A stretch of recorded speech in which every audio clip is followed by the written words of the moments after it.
Well, I'm Frank Jackson back in Kenosha, Wisconsin. Again, as you know, there's been a major protest taking place in various parts of the country, but particularly here in Kenosha because of the shooting of Jacob Blake, an unarmed black man a few days ago, when a police officer walked up behind him, grabbed him by his shirt, and shot him in the back at least 7 times at point blank range. Now, 7 times is the word that's out there.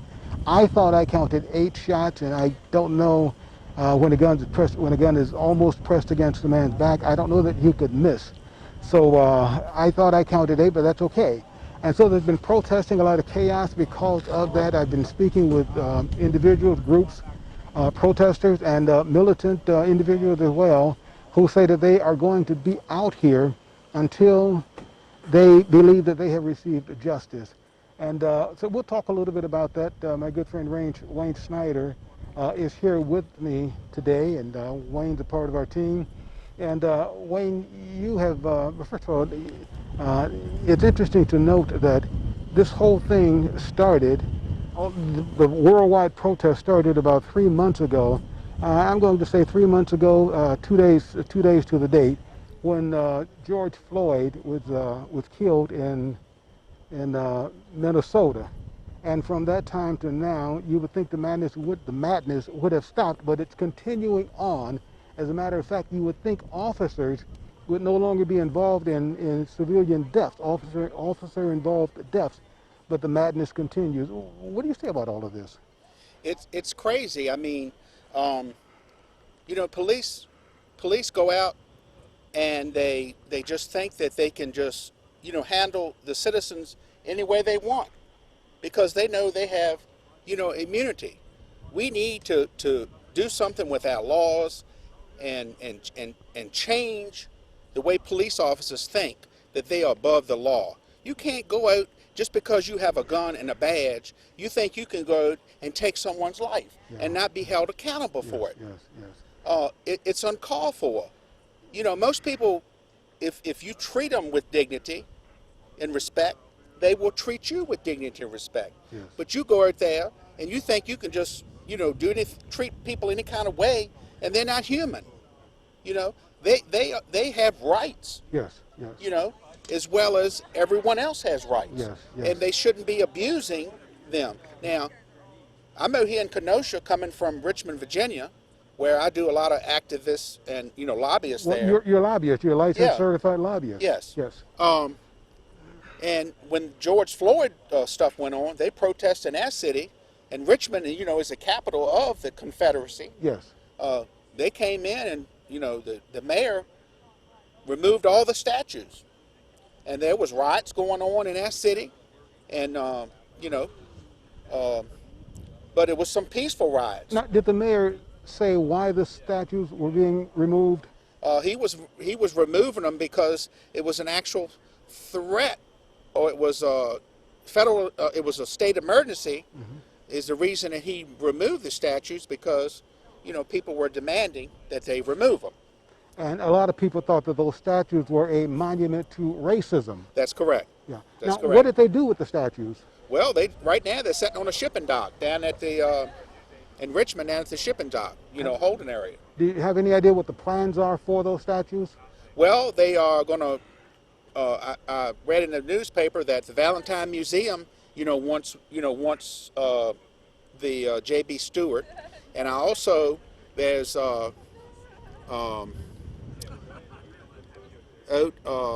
in Montpelier wants some of the statues.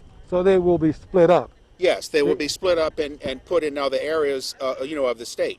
Okay, so I guess even though they are a monument to racism, it kind of dilutes that whole concept as opposed to all of those statues being right there together. That's correct. Yes. That's correct. Okay. Now, you're a lobbyist, and you talked a moment ago about possibly laws needing to be changed.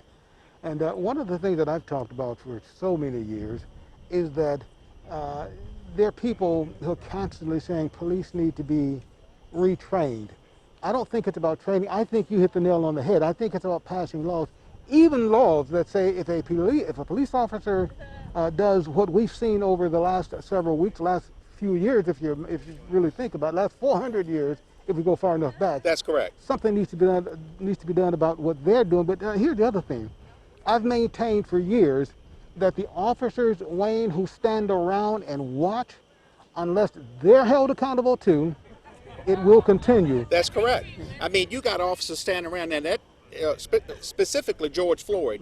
You got one man doing it, and you got 3 other officers. What were they thinking? This man, they had his knee on his neck, and he was saying, "I can't breathe, I can't breathe."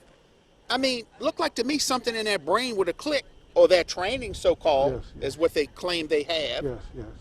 Well, I mean, common decency would have known, hey, you're hurting this man. yes. You know? Well, a lot of people felt that it was just, just the neck that was an issue. But you had 3 officers who were on him.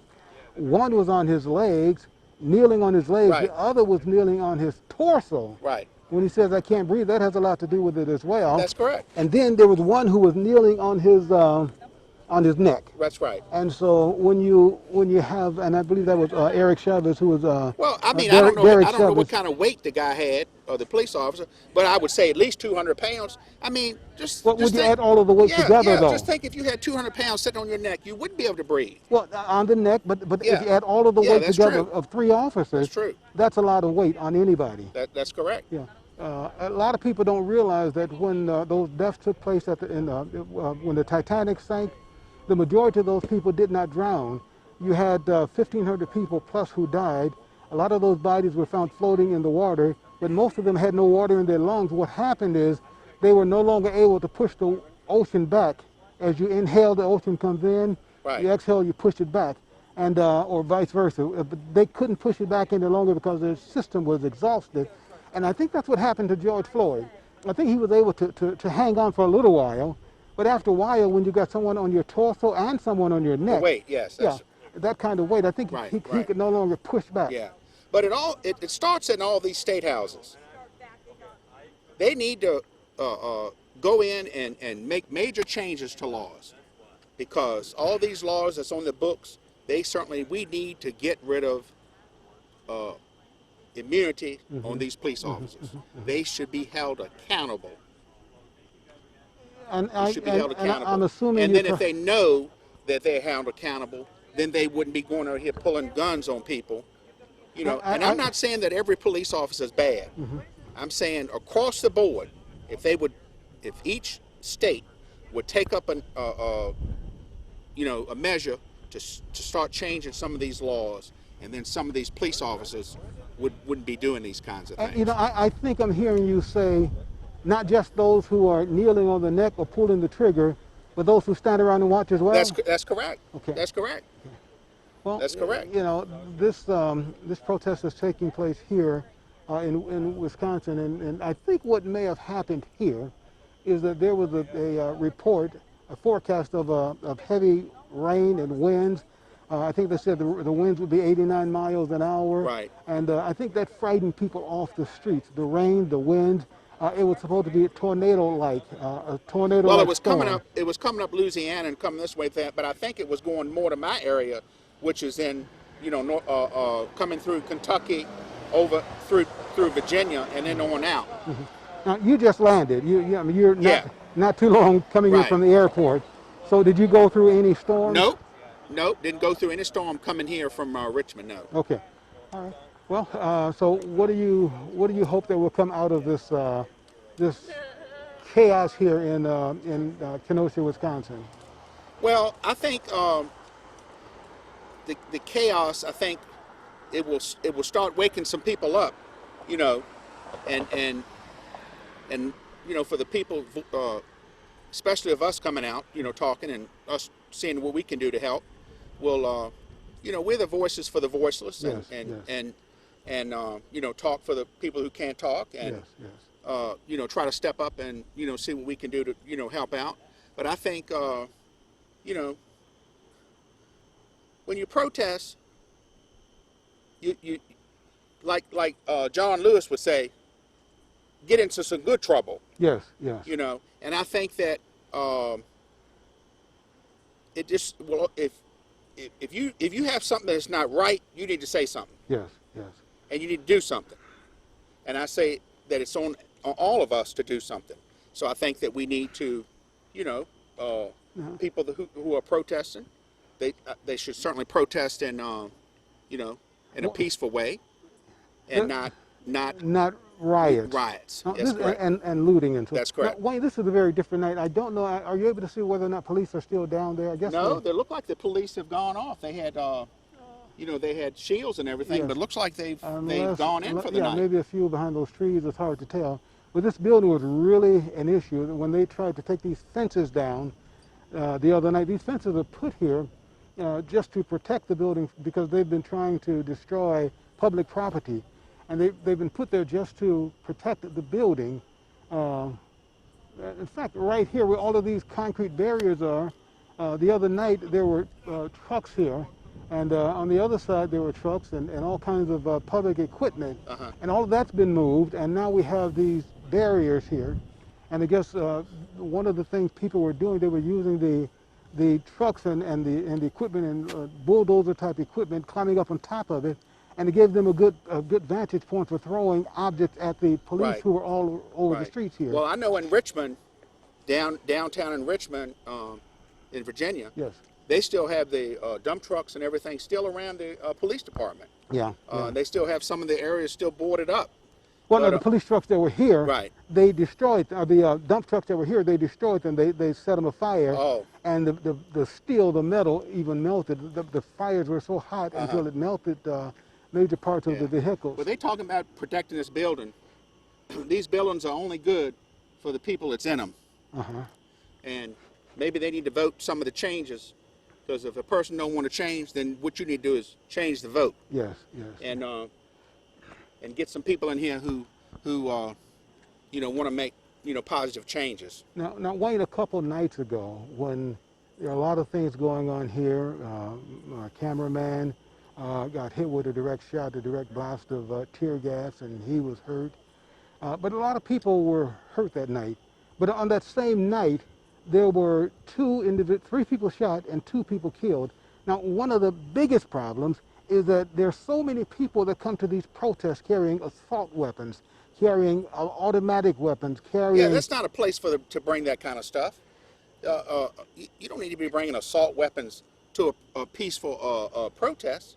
Well, but you know, I'll tell you, the ones who bring those weapons are predominantly white individuals. Black people, if they were to carry something like that, you'd have 6 police cars, 7, 12 police cars. Oh, that man would be locked up in 5 minutes. Well, he wouldn't be locked up. He'd be blessed if he was locked up. Right. He'd be dead in 5 minutes. Oh yeah, they would have made up something to, you know. Thankfully, they didn't. What they'll tell you is what you saw in the video didn't happen. What they will say is we have to investigate. As Attorney Crump, Jacob Blake's attorney said the other day, people and the police will say when these things happen, when you see something like that, don't rush to judge. You know, we've got to look at all sides of it. Well, how you can look at all sides of it and you can see it plain in black and white that they went around. I mean, they could have took the guy down in front of his van before they tried to get him to the car. Well, what I couldn't understand was why would they shoot the man? Well, don't they have stun guns or oh yeah, they should have tasers or stun gun. Yeah, no, they just pulled out shoot. Pepper spray. Yeah. You know, the gentleman who Rittenhouse, who killed 2 people and shot another, they were kind and gentle with him, and he had just shot 2 people. That's what I'm talking about, the racism that's going on within the country. You know, we got a president that say there's good people on all sides. Yes. You know. Well, he didn't say that. He said there was bad on all sides. Oh, that's right. Bad people on all sides. Yeah. Yeah. Well. Yeah. It was my understanding. Did his mother bring him down? I don't know. I know she picked him up. Yeah. Josh, did his mother bring him down? I think I heard that happened. Yeah. Okay. I mean, what was she thinking? She ought to be arrested. Yes. I couldn't tell you. And I know she took him home. Now, it was my understanding, Wayne, that he was here to stand guard over some of the businesses to make sure that no one broke into those businesses Now, if he was standing guard a 17-year-old kid with an assault Well, how did weapon, he get it in the first place? well, that's the other thing. I've maintained that his parents had to know that he had that. Yes. They had to know he had it. Yes. And if he's got that kind of a weapon, I mean, my God, what did they expect him to do with it? Yeah. So now let me ask you one thing before we close all of this out. You know, like I said, there are a lot of weapons here. When we were at the Republican National Convention in Cleveland, Ohio, the same thing existed. Now, there were police officers all over the place because they brought them in by the droves from all jurisdictions. They were hit from Illinois, the Illinois State Police. Chips were there from California. You had Ohio, you had Indiana, and just from all over the country. There were droves of police officers, and those who came in stayed with their own. So you'd have like 20 or sometimes 15 or 20 walking together down the street, some carrying automatic weapons, some carrying just their service weapons, but they were there. But what you also had was young white male carrying on their backs hunting rifles, assault rifles, and you just have to wonder. I said to Andrew when we were there in Starbucks and we saw this, and we left out and we said something to them, and I said, you know what, Andrew? I said, we just left those guys back there with those rifles on their shoulders. If we go back and tell anybody that this is what we saw and we didn't get them on camera, you know, we're going to look pretty stupid. So we went back and, would you like to talk with us on camera? Sure. And they actually thought that it was just a wonderful thing to exercise their Second Amendment rights, carrying these weapons around their. I said, what would possess you to carry weapons, assault weapons, and the magazine clip hanging out of your pocket at the Republican National Convention? Second Amendment rights. Well, and you think about they were white. Yes. Now, what happens if they were black? I asked. He said, I don't think it would matter. Well, I think it would. It would matter. Yeah, because it has mattered. Yeah, it has matters. Because it's not right. I mean, people's thinking and mechanisms, their brains, and that's because they've been taught that all their lives. Mm-hmm. We need better teaching. We need better, and we have a president that's up in the White House is telling people, you know, I'm going to keep your Second Amendment rights. I'm going to keep your Second Amendment rights. I understand that. You know, all of us have rights. But there needs to be, it's a change going across this country. And it has to change the way people think of one another. Mm-hmm. Now, it shouldn't be, oh, he's white, he's okay. We're not going to mess with him. But then they'll profile, racial profiling, which they need to get away from. Well, but it's a sad thing. Yeah.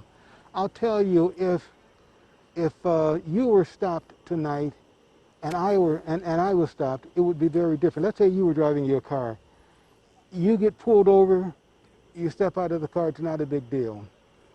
They tell you, wait here while we check things out. I get pulled over, the first thing, I better not try to get out of the car. That's correct. Because if I try to get out of the car, they'll see that as a threat. Once they tell me to exit the vehicle, they won't say to me, wait here while we check things out. They will say, turn around and put your hands behind your back. That's correct. And in this country, a black man must learn to submit to being put in restraints. If he does not, it can get him hurt and killed. We were talking, my son and I talk about this all the time because I want to make sure he gets it. When he was young, he had a real hard time being put in restraints. He had these plastic toy handcuffs, but he couldn't stand to have them put on him. And throughout his whole life, he's had a hard time with that. And I noticed something. That's dangerous. And I said to him, as a young black man in this country, as you get older, you cannot resist being put in restraints. And I had to teach him, you have to learn to submit. And I know that's a horrible thing to say. I heard a white individual who teaches self-defense say the other day, the one thing I would not let them do is restrain me or put handcuffs on me. Well, yeah, he might not. But if a young black man doesn't... Yeah, and it's you would think that this is, 50 years from the 60s?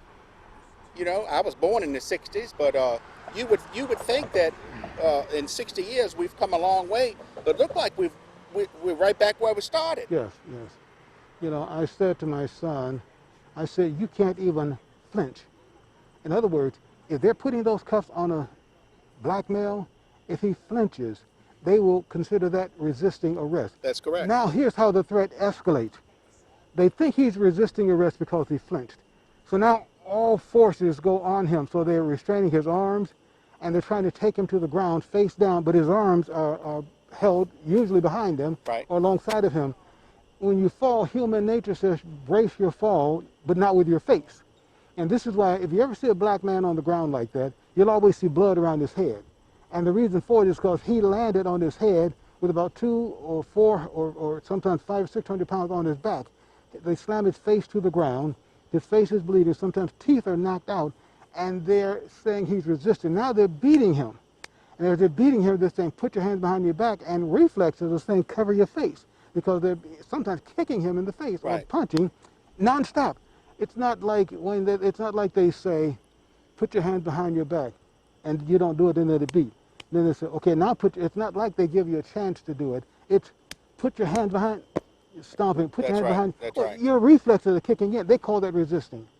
Well, that's where I say this immunity thing would certainly would change a whole lot of things in the training and in the police area. And I don't have all the answers, and I certainly don't know where to start from, but we got to start somewhere. What do you think training will do?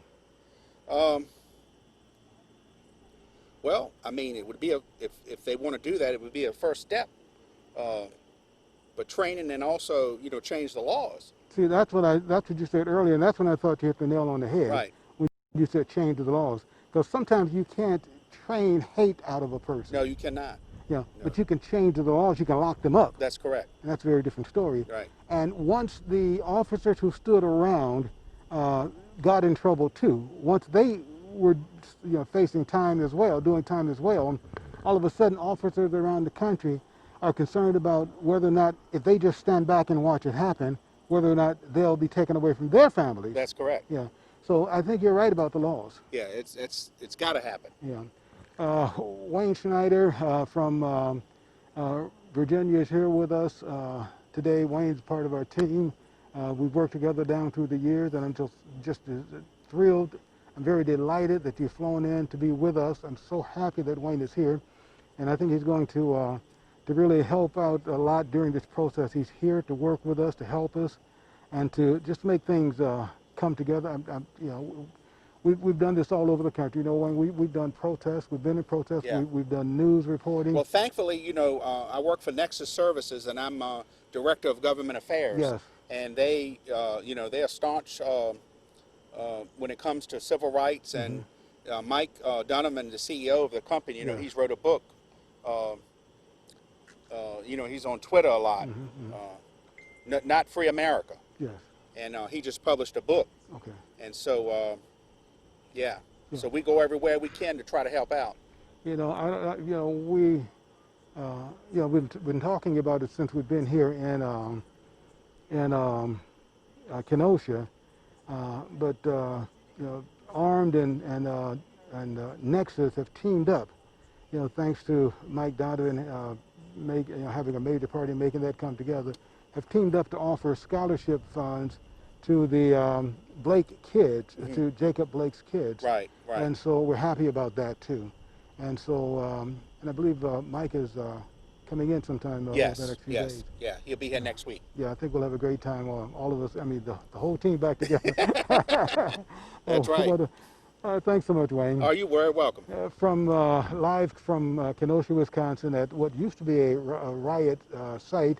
Now it's a very peaceful site here, as we talked about earlier. The police, you really can't tell if they're back there sitting down resting, but there were some riot squad out there earlier, right in front of the county building, the Kenosha County building here. And the only thing we've got it's a very peaceful night. The only thing we have here are just some reporters around, and a lot of the reporters have pulled out already. So CBS has pulled out, and Telemundo, and NBC, ABC, some of the reporters and news teams have pulled out. There are a few of us left here, but it looks like a peaceful night. I don't think there's anything to worry about. And so from Kenosha, Wisconsin, live from Kenosha, Wisconsin, I'm Frank Jackson with Wayne Schneider.